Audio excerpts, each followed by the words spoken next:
দেবাশিসবাবু, আজকে আপনাকে দিয়ে শুরু করি। ৩৪ বছর আগে কি ঘটেছিল কি না ঘটেছিল সেই ব্যাখ্যায় আজ যাব না। হয়তো তৃণমূল কংগ্রেসের সমর্থক যখন আমাদের এই আলোচনায় যোগ দেবেন তিনি হয়তো সেইটা প্রসঙ্গ হিসেবে টানতে পারেন। কিন্তু আমার কাছে কথা, যেভাবে ২০০৫ সাল থেকে আমরা পরিসংখ্যানটা দেখালাম ক্রমাগত তা বেড়ে চলেছে। অনুপ্রবেশকারীর এই যে সমস্যা, সেই সমস্যার সমাধানটা কোথায়? প্রথমে আমি এটা জানবার চেষ্টা করবো, কারণটা আমি পরে খুঁজবো। দেখুন, এর সমাধান খোঁজাটা খুব দুষ্কর এই কারণে যে এই যে ভিতরে ঢুকছে সবাই, এর কারণ কতগুলো। একটা তো বিশাল বড় কারণ হচ্ছে যে এখানে একটা ভোটের ব্যাপার রয়েছে। মানে যে সরকার আমাদের আজ যে ক্ষমতায় আছেন তার যে ধরনের কাজকর্মগুলো ওনারা করছেন তাতে সাধারণ যে মানুষ যারা অলরেডি এখানকার বসবাসকারী তারা তো তাদেরকে সেভাবে ভোট দিতে পারছেন না বা পারবেনও না।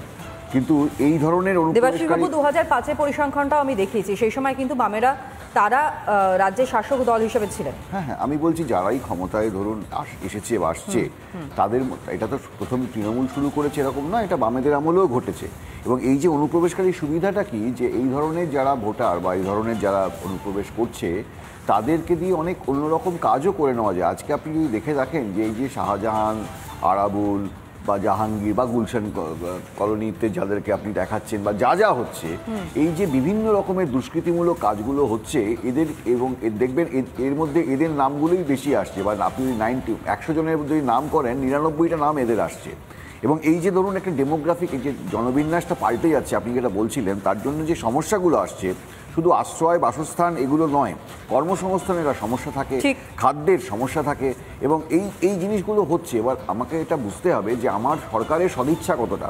মানে আমাদের সরকার যদি চায় যে আমি এই রাজ্যটাকে ভালোভাবে চালাবো, আমার রাজ্যের যে মানুষ তাদের জন্য আমি এই ব্যবস্থাগুলো দেব, তাহলে তো সেগুলোকে আটকাবে। কিন্তু আমার সরকার যিনি আছেন, সরকার যারা চালাচ্ছেন, তাদের তো মূল জায়গা হচ্ছে ক্ষমতাটাকে ধরে রাখা এবং যে কোনোভাবে হোক পয়সা উপার্জন করা। এবং এই যে জায়গা থেকে যদি আমাদের বেরোতে হয় তাহলে তো আমাদের একমাত্র মানে মানুষকে একটুখানি বুঝতে হবে যে আজকে মানুষ হয়তো সবাই যারা দেখছেন, টেলিভিশন দেখছেন বা যারা ভাবছেন, আপনারা যখন কথা বলছেন বা আমরাও যখন বলছি, হয়তো মানুষ ভাবছেন যে এই আঘাতটা এখন আমার উপরে এসে পৌঁছায়নি।